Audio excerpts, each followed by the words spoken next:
Bonjour. Alors bonjour, donc est-ce que la réputation de tricheur pour l'équipe d'Italie est fondée ou pas?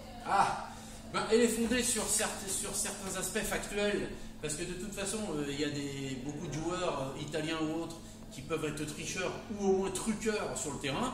On peut penser par exemple à Pippo Inzaghi, on peut penser aussi à d'autres joueurs, Stoïkov, qui avait fait certains plongeons, Zlatko Vujovic à une époque. Mais je pense que, de toute façon, la triche fait partie inhérente du football. Et comme je l'ai dit il n'y a pas longtemps, il n'y a aucun pays honnête à 100% en football. Et si quelqu'un dans l'assistance peut m'en citer un, je serais fort surpris. Comme d'ailleurs, la Corée et le Japon avaient été à un moment plus ou moins favorisés à mon sens pendant la Coupe du Monde 2002.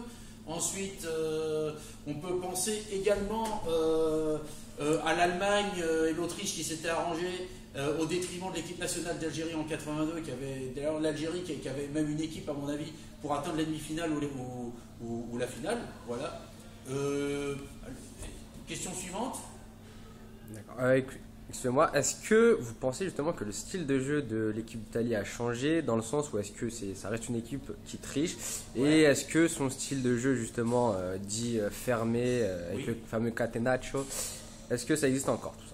Alors d'un point de vue, je dirais institutionnel entre guillemets, ça n'a pas tellement changé parce que la rigueur défensive est de base en Italie.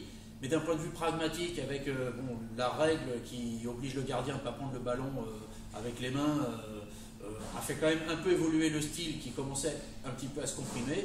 Ça reste un football technique, à mon sens, mais ça reste un football quand même défensif, pas forcément attentiste, mais il y a quand même une rigueur défensive. Quand je vois des gens comme De Rossi à la Roma qui peuvent même jouer arrière alors qu'ils sont quand même milieu de terrain de formation, oui, je crois qu'il y a une petite voie d'évolution, mais de changement, pour l'instant, je ne pense pas. Alors, excusez-moi, j'ai une question. Est-ce que pensez-vous qu'un pays du Maghreb peut gagner la Coupe du Monde et si oui, lequel? Alors est-ce qu'un pays du Maghreb, moi je pense qu'un pays du Maghreb qui peut gagner la Coupe du Monde, ça sera le premier pays du Maghreb à mon sens, et le premier pays arabe à le faire, ça sera à mon avis l'Algérie.